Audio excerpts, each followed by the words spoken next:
eating snacks. What it do, snackers, snackettes, and snack X's? It's your boy Gage. I'm here with Sin. I'm here with Jokes. And it's time for another episode of Spoiler Boys! Spoiler Boys! Okay, Jokes, listen. Before we start spoiling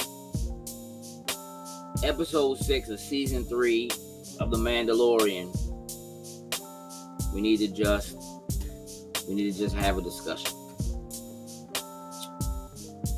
about Jack Black and Lizzo. I'm seeing a lot online, bro. It's a lot of hate. It's a lot of anger. So before we even bother going into what's happening in this episode or whatever, let's just address it. Let's talk about it. What do we think? How do we feel about it? Where are we standing on it? Jokes, I'm starting with you.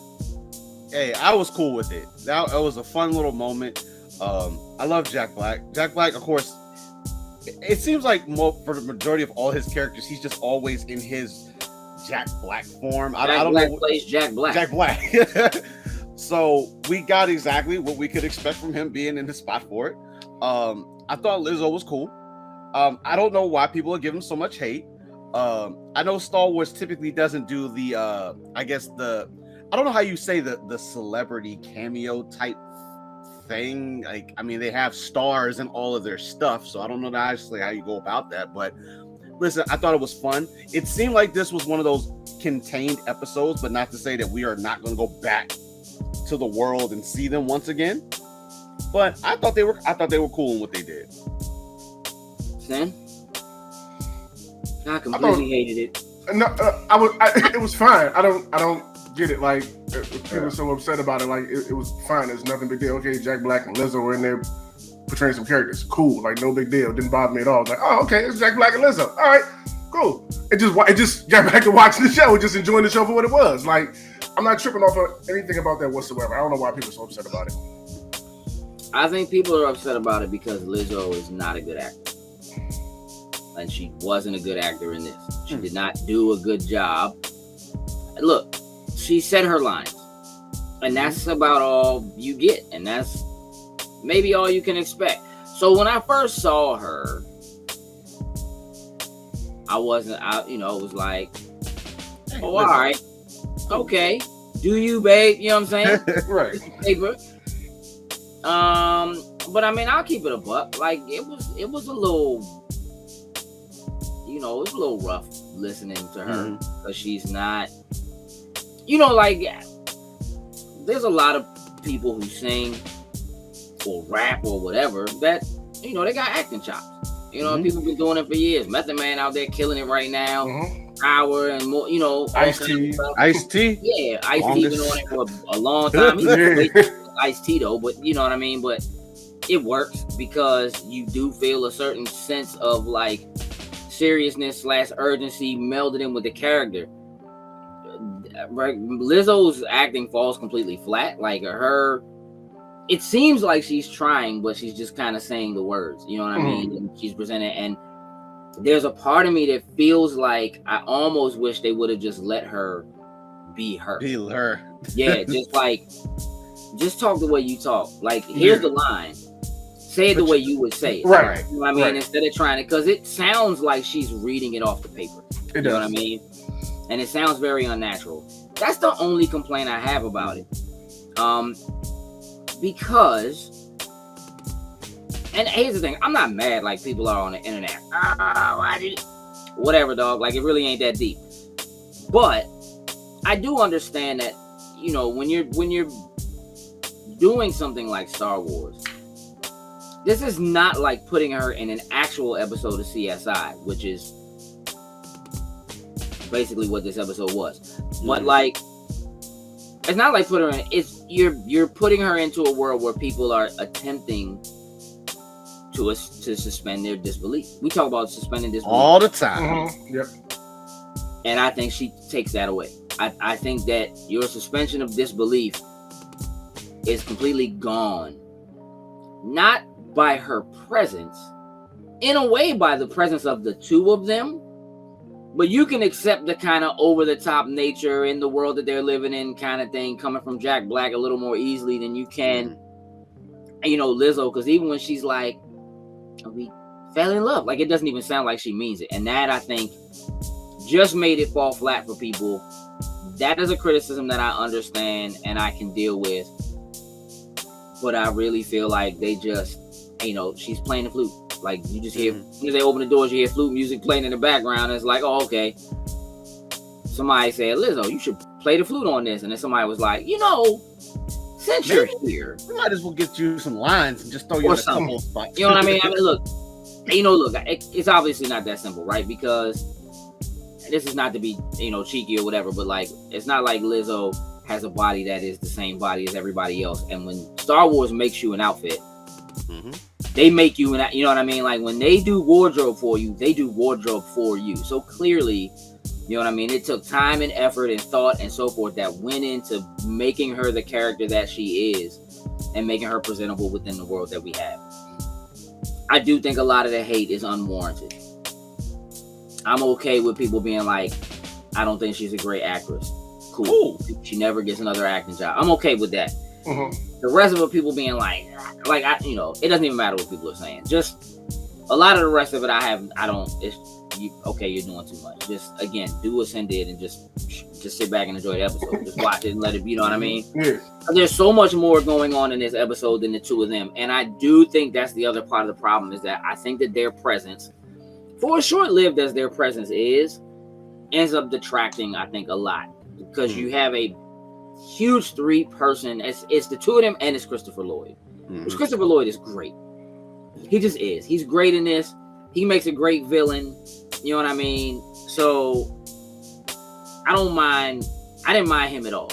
You know what I mean? But it is a little distracting when you see those faces sometimes. You put all of them in that same episode. In the one episode. Yeah. Exactly. Yeah. Exactly. And it's like you listening to him and you can't help but hear Doc Brown. It just, you know what I mean? You just kind of like, she shocked my man with a joint at the end, and literally in my head, I was like, oh, she just hit my man with the 1.21 gigabyte.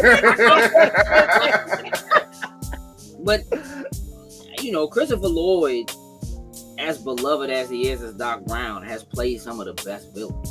You know what I mean? Like, he played like a major villain in like Star Wars and Star Trek. Roger Rabbit 3, definitely Roger Rabbit is like my ultimate villain. Yeah, he was like, was he Zabak? In Search for Spock? He was, I forget the character's name, but he was the one that kind of orchestrated the whole entire thing. And when they ended up like on the planet, he ended up falling off. Yeah. Man, my man was a straight up Klingon. Yeah, he wasn't Zabak. I'm sure he was Klingon. Yeah. Anyway, now that that's out of the way, let's talk about this episode. Let's talk about what's going on. Now that Bo-Katan has been given, I'm going to say the task of uniting the Mandalorian people, which is really what the episode is mostly supposed to be about.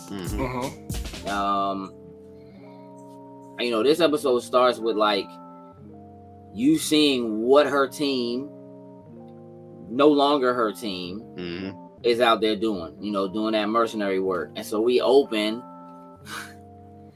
hey dog, they was really feeding the pilot fish. In the captain's chair, like in the captain's in the fish tank.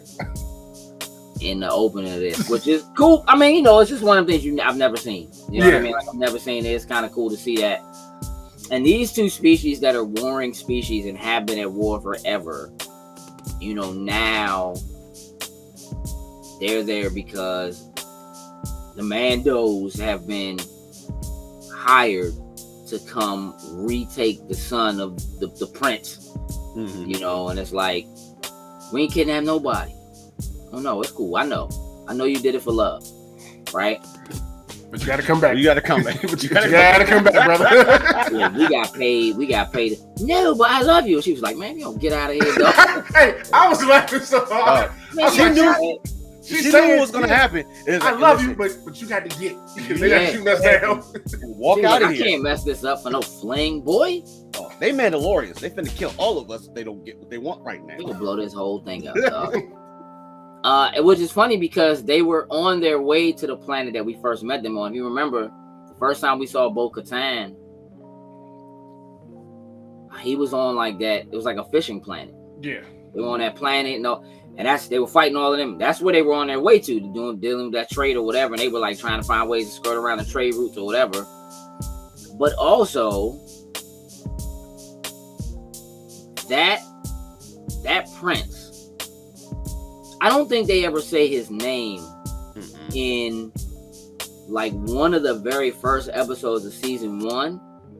But they have these bounties out, and there's a bounty that's out for like a young prince that's like gone or has gone awry or whatever, and they only show his face in like one of the glowing, like if you remember when Mandalorian was about bounty hunting? Remember that in the first season when it was about bounty hunting, and they was going in to get the bounties, and they had those little discs that would have like the person's face of who they're supposed to be hunting. That dude was one of the ones that I think Grief Karga actually had like a thing in him. I'd have to go back and look at it, but I think it was. He's been on the run for a little while. Good little while right now. Oh yeah, my man been out there until they hired the right Mandos to do the job. Brought his ass in. So it's like you get your girl Sasha on the ship, like, hey, come on, bro, we ain't got time for this. My man's like, I thought Mandalorians was. Yeah, man, we are for the right amount of money. You pay us, we in there, right? So straight up. So that gives you an idea of what they do, what they've been doing, how they're maintaining, and where they've been. They find out, Mando and Bo find out that this is where they are. They're on Plaisir 15, and once they fly into the planet's atmosphere, they immediately see like the entire squad. She's like, yeah, that's my fleet. Hey, question: were y'all shocked that it starts like that's the whole episode about her going to bring everybody back and Mando being with her? Because I got the assumption that she was gonna go and Mando wasn't gonna go. Like that was her task to go do. Not at all. Not at all. I didn't. I can see you thinking that, but that never hit me. Yeah, there was nothing keeping Mando there as right now. I mean, he did what he needed to kind of get the Mandos to land and everything, but there was nothing saying that he was gonna just stay there. Yeah. Cool. The armorer didn't say, you and Din Djarin are gonna go do, whatever. And maybe she could have gone, and I'm sure she could have gone and done it by herself in some way, but I feel like that was him. That's part of him paying her back. It's like, I'm going to go along with you and help out. Or it's plot armor, because somebody's got to give up that dark saber.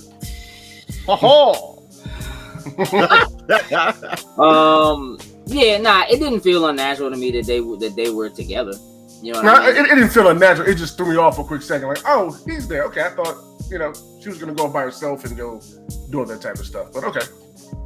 Look, it's so far, right? The show The Mandalorian has appeared to be about Din Djarin. It might not be about him. But unlike Boba Fett, where they dedicated an entire episode to Din Djarin, Pedro and Grogu are loved enough that it's like, even though we bang with Bo-Katan, you better not. Y'all basically did a whole episode that really didn't have them in it. You hated that episode, Sin. Yes. You might not have hated one with Bo a little bit more because it's probably destined to be some more action, but yeah, I didn't feel like I didn't feel like there was anything weird about that. But they get to the planet and they're like, we're gonna fly low so they won't see us, and all of a sudden they in a tractor beam and they're just like, nah, you about to dock right here. We're about to bring you in. Shit. Show me your little chip. I need to see who you are. All right. Oh, turns out we want to see y'all. What? What are you talking about? Wait, never All did right. before. What? And then in the space tubes. All right. Some Jetson space tubes. Yeah. Mm-hmm. Hey, y'all can let us put a seatbelt on for this thing took off. They gave me whiplash. Straight up. Nah, you need it now. Yeah, they got yeeted to where they needed to go. So they get there and they see the Imperial droids. The black droids, and they like, okay, what are they doing out here? What's up with this? They not, Keep them trigger fingers ready just in case. And my man already don't like no droids. That might have been one of my favorite things about this episode, just reminding us how much he does not like droids. My man hates droids. He's a racist, but it's funny, and he is not happy at all. But they get there and they walk in and it's like, you see the little guard standing there in like repurposed stormtrooper armor. Right. I'm like, it for real. Look, for y'all listening / watching this, we just were watching excerpts from an episode of the original Clone Wars cartoon by Genndy Tartakovsky, and like when you see the Jedi in basically repurposed stormtrooper armor, that's basically what they have on. That's what these people look like. They're standing there guard with like pieces of stormtrooper armor on, which by the way is the most ineffective armor I've ever seen. Oh, easy. Yeah, easy. One blaster shot. That's it. Anywhere. No more. Anywhere. Anywhere. Okay, where you shot? You're going down. You're down.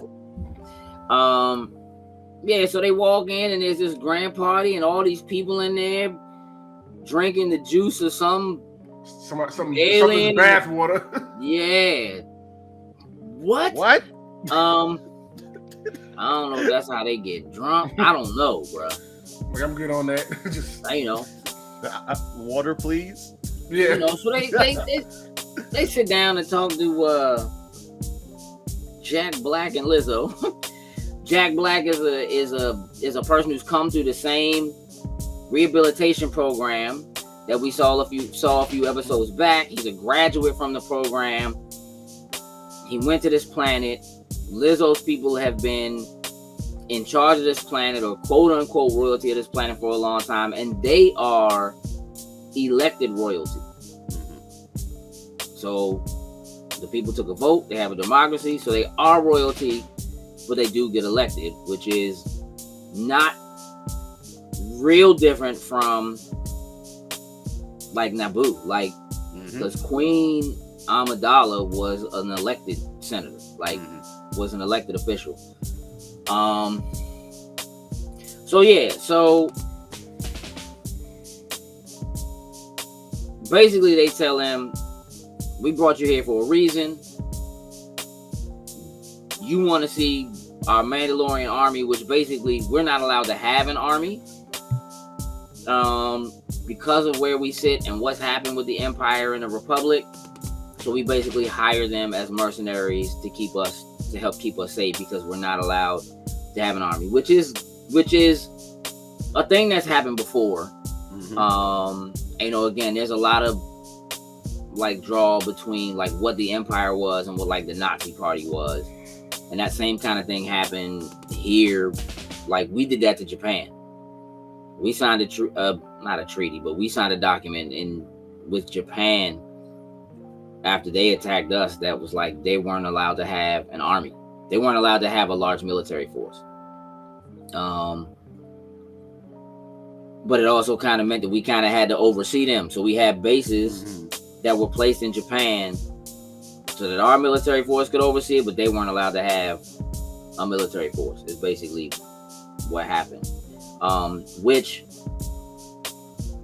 look, we're not going to get too much into history, but basically because they didn't have to spend the money on a military force, they had that money to put into everything else. So as a nation, they kind of flourished. and technology and all that other kind of stuff just kind of, because they weren't putting their money into having a military, so to speak. And that's a lot of what it looks like this planet has. Like, they're not allowed to have a military. They're not putting their money into doing that, and they're putting people into service and so forth. So they have this money, and they're just kind of enjoying things, and they're living, right? And they've hired this military to help protect them. But obviously, not military, but they've hired the Mandalorian to protect them. But they're obviously taking jobs and going off and doing other things. And so they're like, if you want to go speak to them, you got to do this for us. And that thing we need from you is we have some rogue droids that have just kind of been going off the rails. And they take them, let them watch the video. And it's just droids just snapping, dog. Like, in that joint really just looking like TikTok videos of people in their warehouse just snapping. Like, I had enough of this. Just tossing boxes, breaking stuff. Like, okay, these droids really mad. Like, they're really having a fit.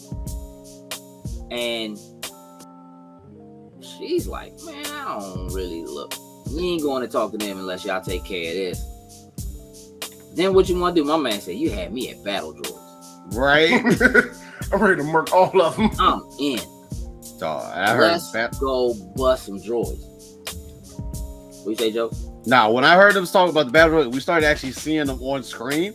I was like, oh, we taking it back right quick. Mm-hmm. That was a good sight that I won't say a good sight, but a cool sight that we hadn't seen in a good while. Yeah, I mean, it's look, in this time period, it just is kind of neat to see what they're doing after that war with all of this stuff. Mm-hmm. You know what I mean? What's happening to battle droids? What's happening with decommissioned freighters and stuff like that? And so they've given us a good amount of that, throughout this season anyway. So that's it's kind of cool. Yeah. So they like, all right, well, to figure it out and to figure out where they are and all that, you got to go talk to the head security. You got to go talk to my man. So they go down there, talk to Christopher Lloyd. The commission. Mm-hmm. Again, man, Christopher Lloyd is Christopher Lloyd. We don't have to get too far into it, but did y'all think he was who he was when we met him?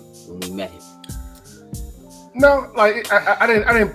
We weren't far enough into it to make me think he was the bad guy just yet. We were just meeting him, so at the point in time, nothing was on my radar just yet when it came to him. Like, okay, but they're getting on the trail, they're trying to put things together. So okay, let's see what the clues lead to.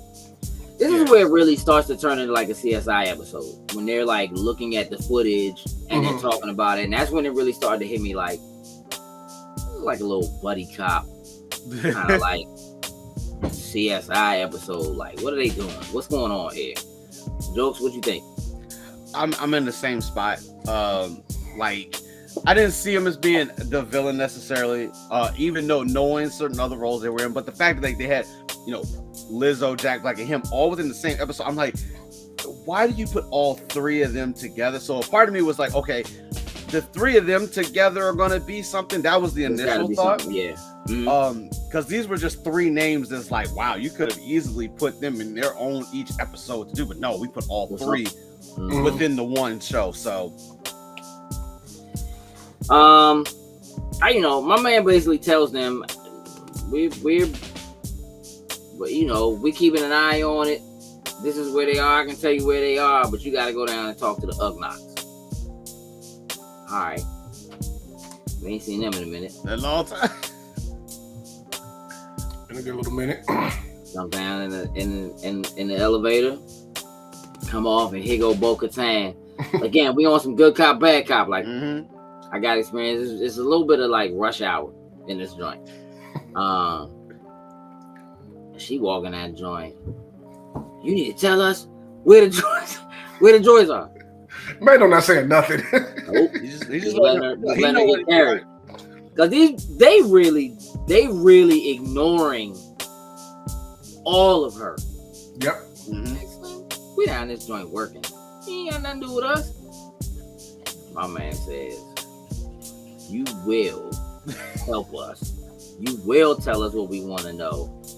I have spoken. I was like, oh shoot! I have spoken. They was like, all right. She feels so disrespected, bro. She feels so disrespected. And he don't even clue her in until after they leave. But like, they sit down at the table and she trying to do the same thing. You tell us. Who? Hey Slim, who you think you is? Down here in our space where we do what we do and we the best at what we do. Hey, listen. It's some droids malfunctioning. Nah. Facts. He took that as an insult. No, it's not. No, it's not. Ain't nothing. And for real, he was right. He was right. They wasn't, it wasn't nothing they was doing. They just, their work was perfection. My man said, nah. You ain't come down here talking that. Who the you think you're talking to? And my man just says, hey, listen, we know that y'all are the greatest. Y'all have the best droids, worksmen. Nobody's better than you. They're pumping their heads up. Yeah, put a little seasoning on it. What? I have spoken. They like, hey, we like what you talking, bro. There's a little doohickey that has all the ones that are malfunctioning or whatever. My man said, all right, here you go. Look, here's where it is, bro. Let me just, here you go. Now she looking like, hey, Doc, I just said that. it's the way you gotta say it, but she wanted she wanted to flip out. Was like, no, we're getting information. I just wait till we get out of here. You started wrong from the beginning, so they ain't paying you no mind. Ain't thinking nothing to you, Slim. Yeah, so they get the information, figure out where they are, go down the loading docks. On the way there, he tries to explain to her, look, man, the Ugnaughts has got a very specific way of speaking. I spent some time with some Ugnaughts, and when he name dropped, I said, oh, my man name dropping, like they all just know each other. You know what I mean? But maybe they know the name or, whatever it is. But, they was like, all right, respect. They go down to the dock. My man, Mando. I said, I'm going to let you tell it. Mando already hot when he's coming down to the dock and has all these battle droids around him. He's already coming in on 10. What? And she's trying to talk to the dock master, trying to, what's up with these malfunctioning droids? He's like, nah, ain't nothing like that really going on, yada, yada, yada. And Mando decides to go up to the side. There's these like big, chunky kind of battle droids. They're just walking, carrying boxes. He just starts kicking each one as they go across. And they're both like, hey, dude, what are you doing? He's like, hey, if they're on program, whatever, it shouldn't bother them. Cool. They shouldn't do anything. Bach just kicks it up. He's kicking them joints, dog. Like she's trying to have a serious conversation with the dog master to get all this information. And then he goes to kick that third one. The dude gets up and mollywops Mando. Hey, I don't know what it was about that third kick, because that droid just completely fell over. The rest of them kind of ate the jump. No, that droid got up and just cling. He just heard that bang against the helmet. Mando go flying. And he takes off running. We get that foot chase.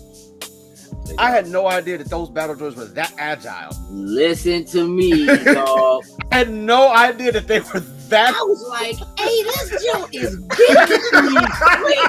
I'm talking about Olympic style hurdles, jumping, knocking stuff I thought they down. were supposed to be big and burly just to absorb the extra hits. They would always be up front shooting stuff.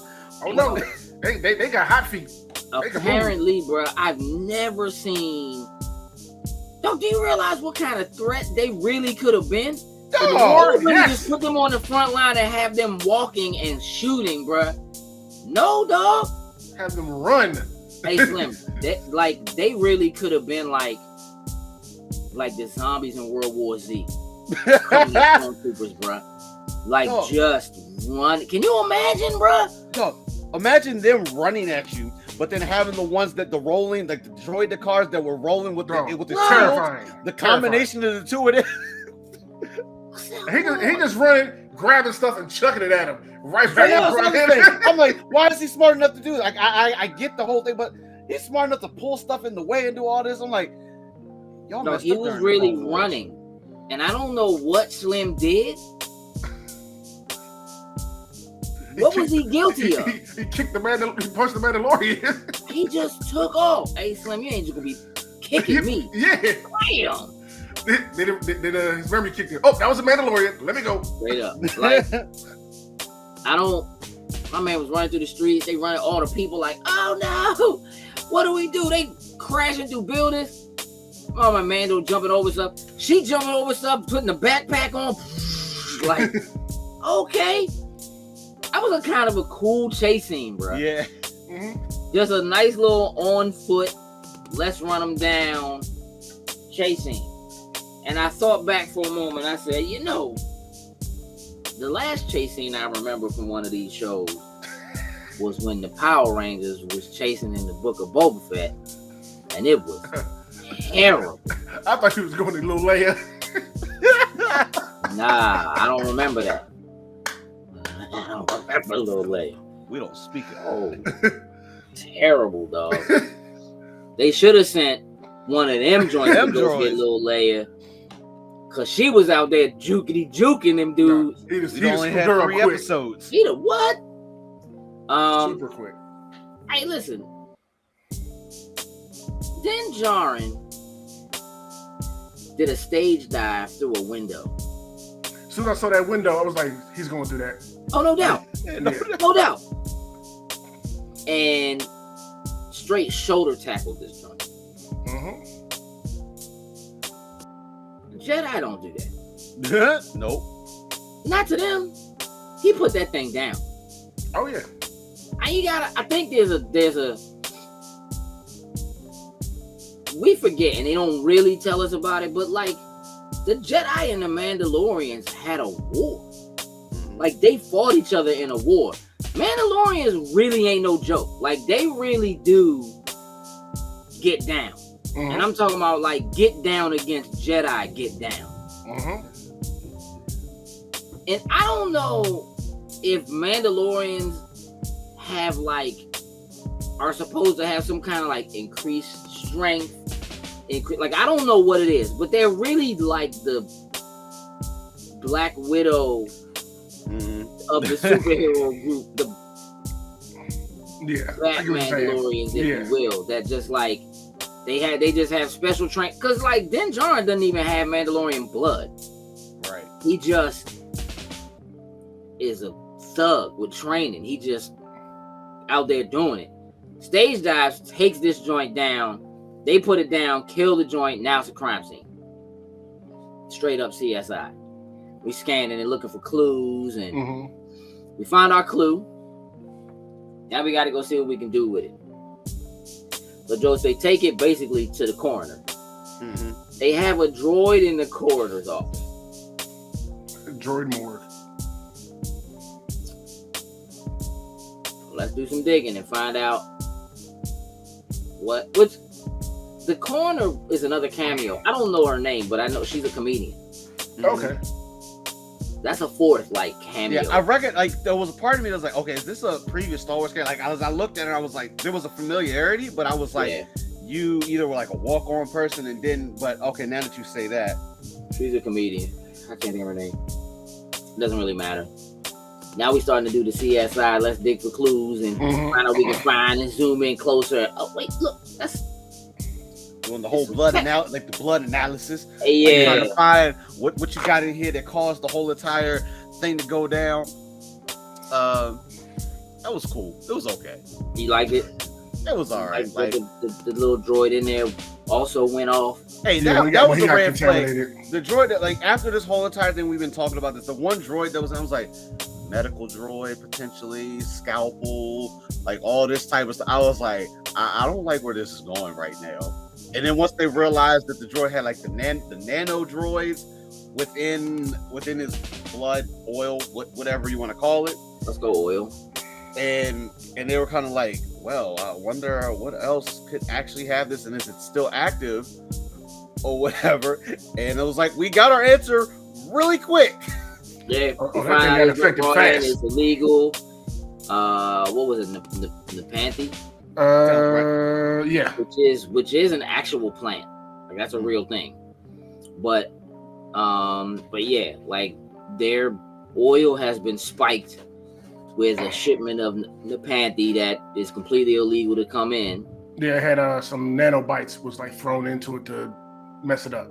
Yeah. Yeah, in that one batch. You know, and that's, let's go figure out where it came from. You know what I mean? Yeah, they figured that out right then and there. Looking it up, there's only one person who can sign off on this stuff is because it's super illegal. It's not even allowed here, and it turns out it's the commish. You know. Well, I did skip before that. They did go to the bar. Yeah. Yes. Mando had to be Mando because he don't like droids. Hey, you went to He an was in that bar? like, I'll shoot all of you. And it took him no time because she's like, no, let's go in there, like on some chill. He's like, all right. Hey, for a moment, I thought one of the droids was gonna be like, "Hey, listen, we don't serve your kind." Like I was for sure that one of them was gonna say that. Like, don't do that with him right there. You will get smoked. Yeah. The moment they walked in there, every droid, whether it was turning the head or had to turn the whole body to see them walk in there, I was just ready for that to happen, and then it was like, oh man, they're just gonna shoot everybody. It's about to be a problem. They look, the bartender's like, listen, we don't want any trouble, man. Like we outlive humans' life is so short. You know, these organic life is so short that like we don't want any trouble. We just want to be able to do what we do and you know, be on our way. So like if there's something that's causing a problem, like we don't want that. So like I'll come back and talk to you. My man had, I like that. Big chip. Yeah, me too. That like there's a, you know, even for somebody like Mando, where whether he believes it or not, but for somebody who just hates droids, and you really kind of think about the way droids are, and they have programming, but they can kind of do what they want. You know what I mean? Like they're in a bar, basically getting an oil treatment that is for their body, but also is something that's designed to help them kind of get rid of their woes, which is, you know, like alcohol or whatever, which is a cool thing to kind of see. And the fact that everybody there seemed to agree with the bartender with what he was saying. Like, like, we just want to be, you know, helpful and contribute. You know what I'm saying? Like, that's it. We like doing this stuff. Because we don't want to get decommissioned and sold off for parts. Like, we don't, you know, so we just trying to keep a low profile. And, you know, and they know they're basically slaves. Mm-hmm. Like, they do all the work, and the people just, like... They relax and just have good old times. Just live. They don't have to work. Christopher Lloyd's character said, like, he was like, why don't you just turn all the droids off? He was like, no! This entire society would collapse.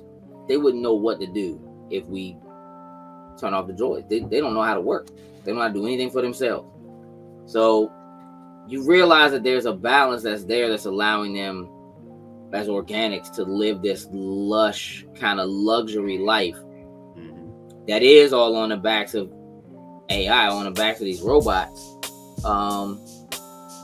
You know, so it is very interesting to see them to kind of dig that out. But anyway, yeah, that's where they get the information they need, and they go and they do their whole CSI thing, you know, and they figure out it's the commission. We gotta go pay my man a visit. King of Cartoons. So they go to pay my man a visit. And when he gets up, he's like, man, listen. Oh, you're a separatist? Separatist. I was like, oh, we taking it back right quick. Man said, listen. All of this. I thought all y'all was dead. Yeah. even brought up Count Dooku. Straight up. Like Dooku was my man. I was like, for real? For real? Dooku was your man? Nah, I ain't with this. And my man just talking at you, go ahead. I done lied about the red button. I hit this button, every droid in here gonna go off. Every droid out here just gonna raise up and go back to their battle droid status. Hey, dog. That's what you've been planning? That's what you was gonna do? The whole time? Why didn't you just do it? Why didn't he just do it? Why hadn't he done that already? That's a good question. If it's already so, you know, sewn into everything, if that's what you wanted, that's one push, and it's. And why would you make it that big red button, though? the most obvious red button. The most biggest button says, "Please push me right now." Hey, dog, that Chuck E. Cheese arcade button. Acme button. Straight up. Push right here. He giving a speech. Dog, they had my man monologuing. Like, you better chill. She was just like, nope. Eat this 1.21 gigawatts, buddy. The fast. Fried, my man. I was waiting for that. I said, one of them's gonna bust him in a second. Like, oh yeah. No, he was straight up. He was Yeah, straight up doing the monologue piece from The Incredibles. We're like, listen, all these villains get up here. They just keep talking and don't know when to stop. There was a part of me that thought that maybe one of the other officers or whatever, the people in there, as they're like kind of the security watch, even though they don't really do nothing, was going to like do something, like maybe sneak up behind them and hit him in the back of the head or something. But I mean, I could see that. At first, I was like, all right, so you can't draw your weapon and shoot him, but you shot him.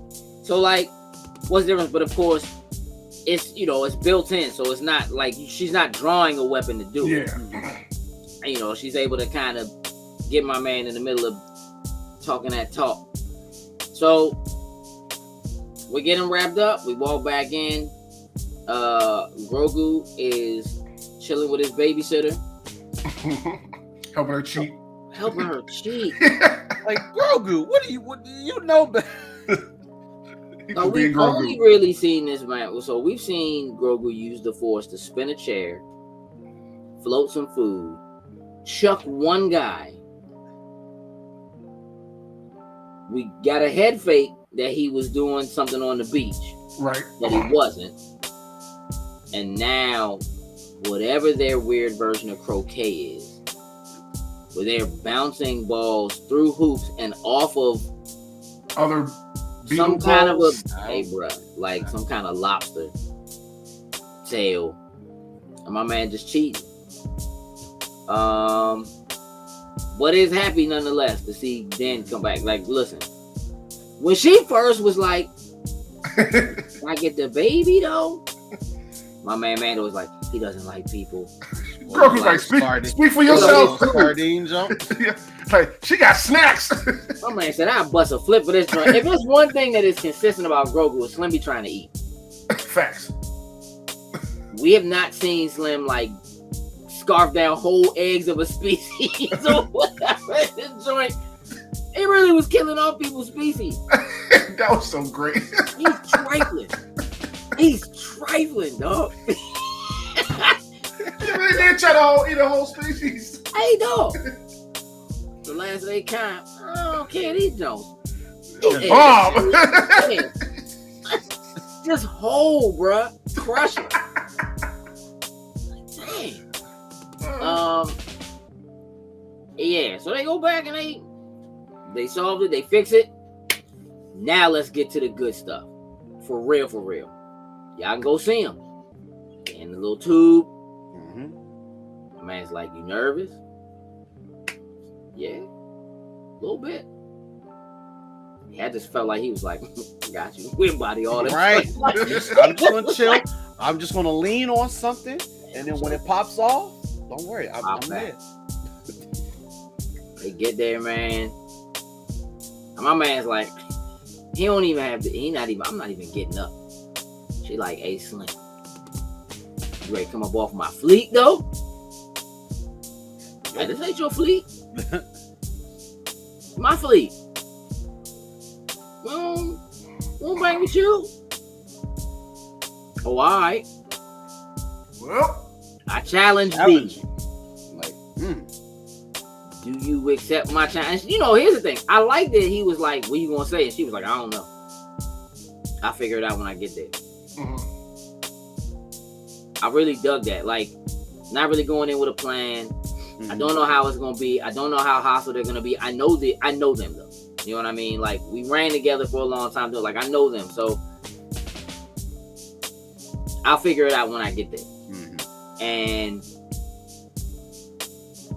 you get to kind of get a good idea of where they are as Mandalorians, what they think and how they feel. about the quote unquote zealots of Mandalore. But they have their rituals and so forth too. We follow the person that has the dark saber, which is like, I don't know why we following you, Slim, anyway then. Right. But okay. You know, and everybody shows up. They're like, oh, it's about to be a fight. She showed up. All right, let's go. And they have a fight. Like, I'm with it. They have a fight, and Den's just like, let me stand back and let this go down. But Sasha Banks looked worried. Now, I really feel like she was looking like, no, he can't beat her. Like, I really feel like she was they kind of knew, bruh. Because, like, he got some good shots in, but he was kind of beat more than once. Yeah, overall, she watched him. Yeah, because she asked him more than once, like, do you yield? My man was like, no. Gotta get him back down again. I'm gonna ask you this one more time. Put this joint back to your throat, because she could have just murdered him. Right? And so it was like, all right, so I'm in charge now. And they like, nah, you're not one of us. You don't have a saber. You failed. The saber is in the hands of this zealot who doesn't even have Mandalorian blood. He's not even really one of us, right? And then it kind of really, for me anyway, starts to come into focus about where the armor is and talking to who Bo-Katan is and saying she walks both. She can walk both lines, which is a thing that the armorer only really knows because she knows where she comes from, but she also recognizes that, hey dog, she's seen the mythosaur. She knows, she believes like this is what it is, and there is, I'm positive, that lore of that one person who unites all of Mandalore, right? Brings all the people together under one banner. And for them at this point, based on their own rules, yes, she's in charge, but she doesn't have the saber.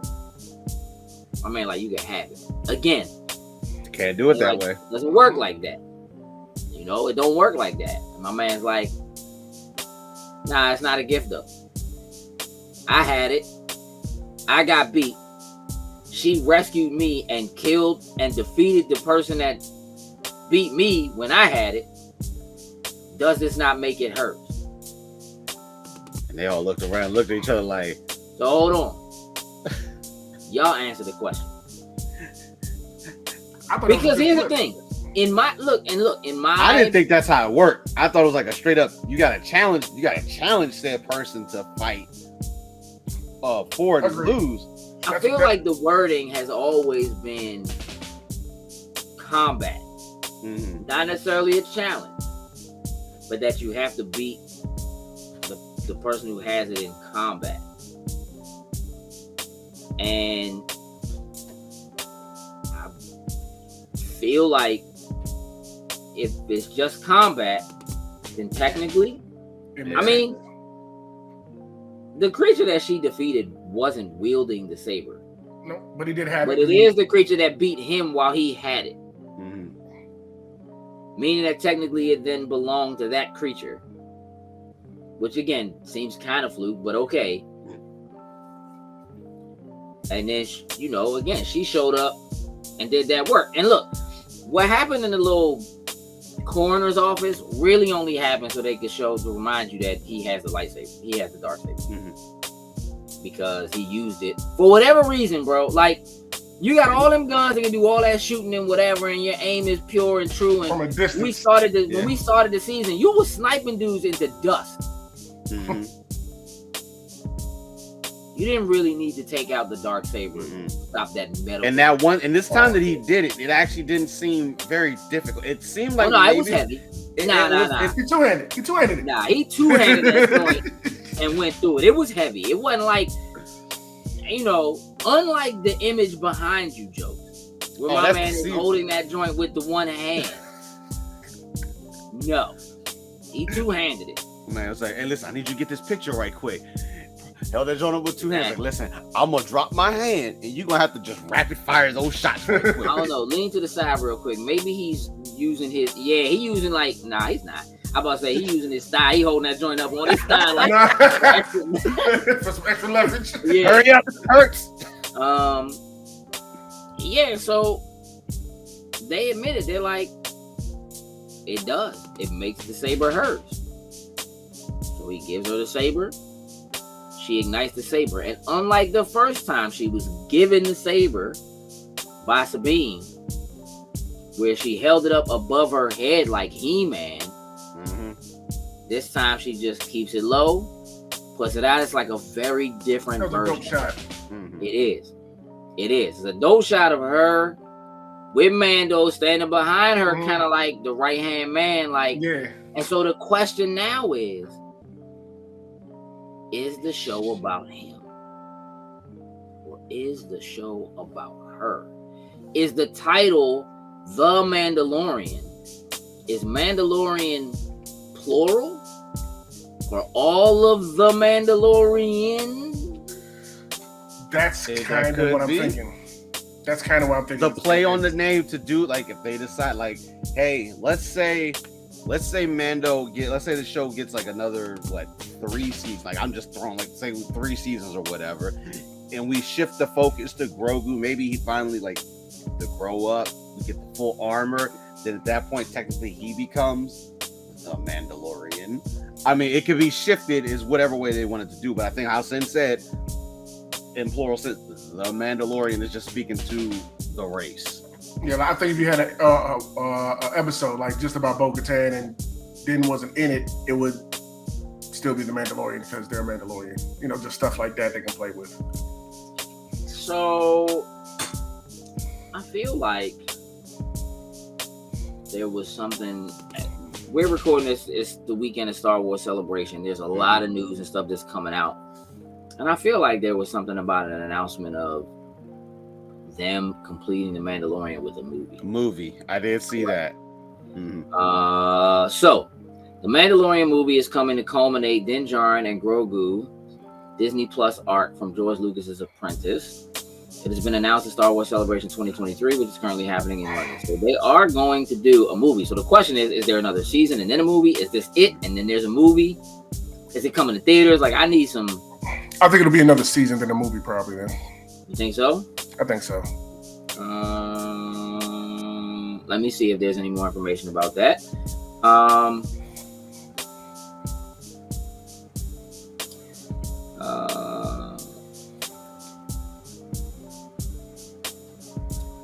This doesn't say when, I don't think.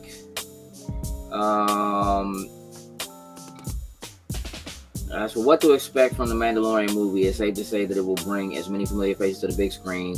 The Disney Plus show already features several cameos, so it's likely Lucasfilm and Disney will want to dial things up for the movie. Characters like Ahsoka, Zeb, maybe even Luke Skywalker might pop up. Mandalorian Season 3 will likely be a stepping stone to whatever happens in the planned movie. So this is almost making it sound like this season might be the last season and then they're doing the movie.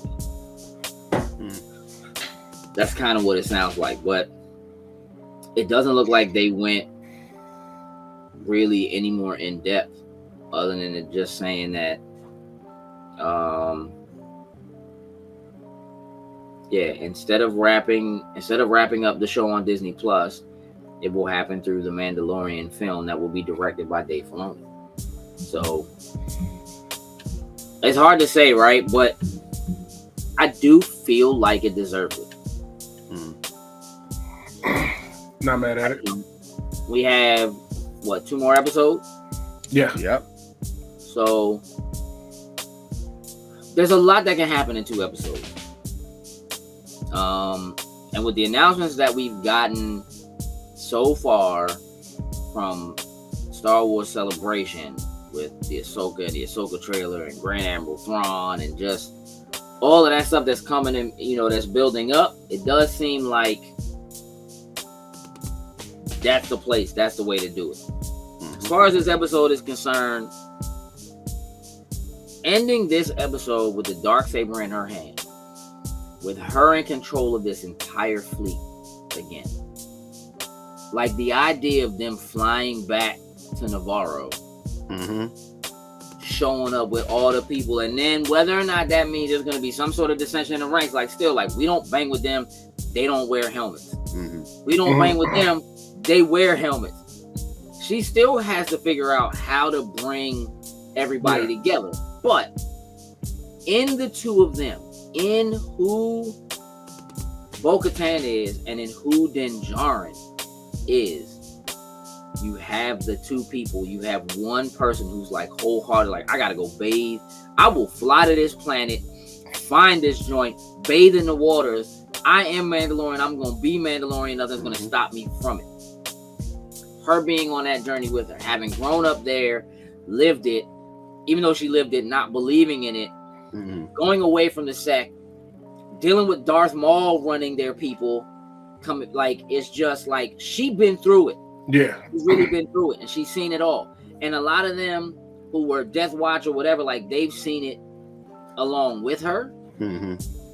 There's nobody there who I feel like can disagree with the idea that they're better off together, they're stronger together. Now it's a matter of if they're actually like, we got to come together and then we got to go retake Mandalore again. For me, it's like, retake Mandalore from who? Yeah, like there's. Yeah, I'm still like, it seems like there's nothing there. Like, we got no creatures there, we can go weed those out, but like it's. Unless they got a big civilization. Like we want to take it back and we want to rebuild it. Maybe saying the word retake is the wrong way. You know what I mean? To say it. Maybe they do decide to settle on Navarro. Here's the other thing. If she now has her entire fleet back, this planet now no longer has their hired military. Yeah. That's a fact. Lizzo and them in trouble. Yeah, sorry, we gotta take your fleet. We gotta put our people back together. Something ain't quite right. You can call on us if you need help at time, but I mean, unless it's like we're gonna leave some of y'all here.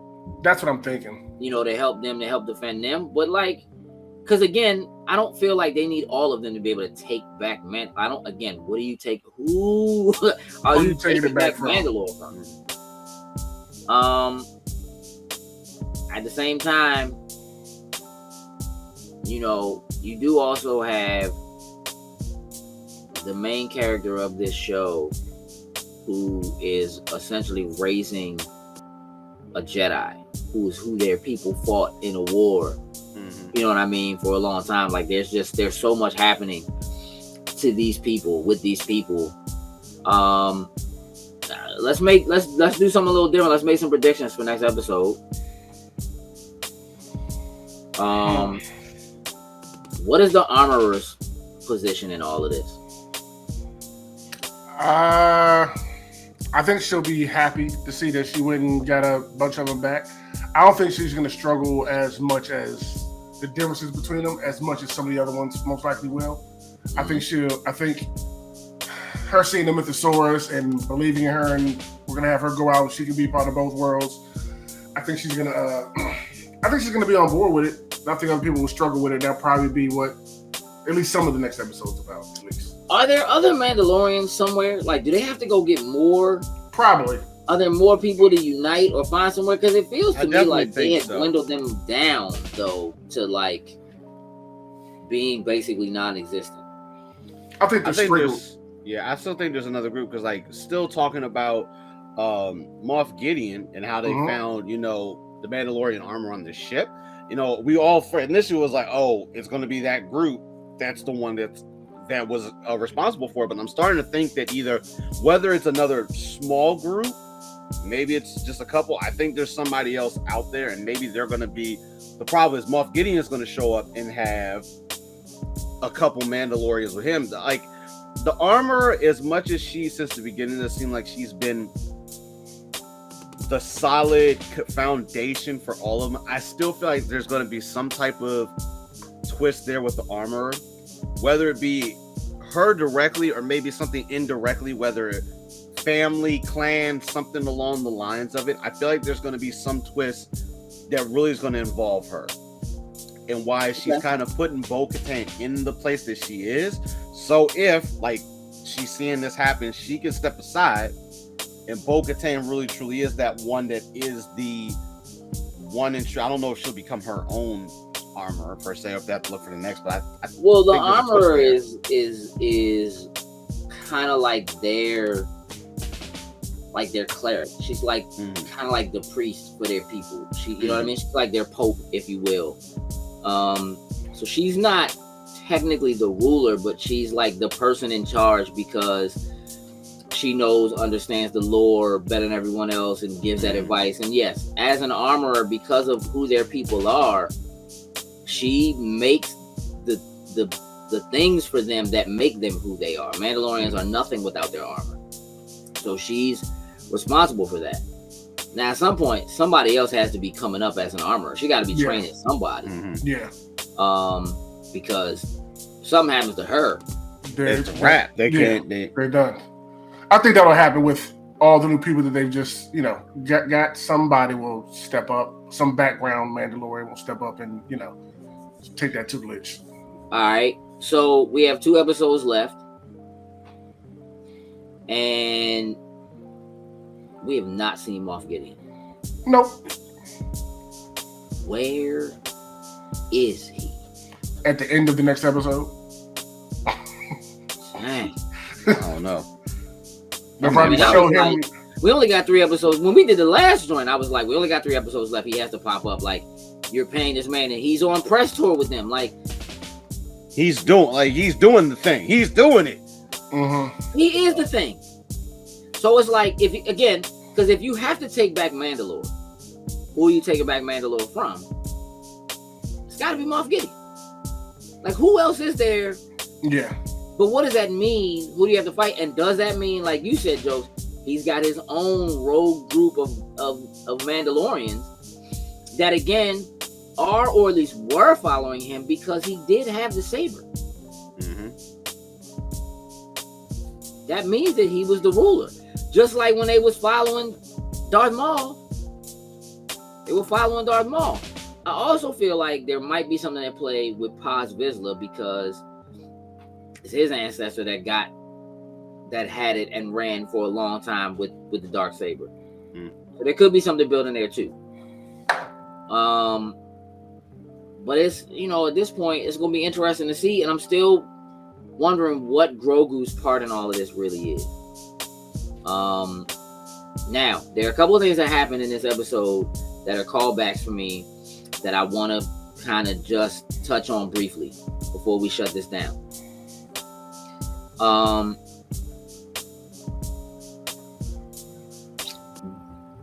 This season started out with Din trying to find IG-11 so he could take IG-11 to go to Mandalore so he could use him basically as a guinea pig to make sure the planet was safe, right? Mm-hmm. Then it was, we need to find this part, right? And while I can't think of the creatures' names or whatever that are on Navarro, they like the greatest little droid mechanics. They not the greatest little droid mechanics. The Ugnaughts are. Now we have the Ugnaught, and we know where they are, and they in there doing droid work. And you know what kind of droids they're working on? Battle droids. Who might have the part that they need. They old enough. Those droids are probably old enough. At the same time, we don't really need IG-11 anymore. Nope. But the rumor and a lot of speculation has been they were going to melt IG-11 down to make Grogu's armor. That'd be interesting. Could be really interesting. And now, the Mandalorians are on Navarro. IG-11 is on Navarro. I assume they got to be going back to Navarro because that's where the rest of them are. So I don't know where else she would go unless, again, she or they know of somewhere else where the other Mandalorians are and she needs to unite them. And in order to unite the rest of them, she's got to defeat Moff Gideon to do it. Mm-hmm. Which really just means he can challenge her for the saber. Uh-huh. So that he can try to rule. which will be interesting. But then again, what role then does Grogu play in all of this?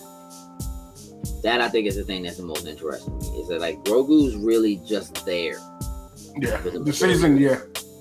Yeah, with his memory starting to come back, and we're seeing, and what we've seen from that last vision, like clearly there's still more Jedi out there. Like we don't know what happened to what's his face. They tried to save him.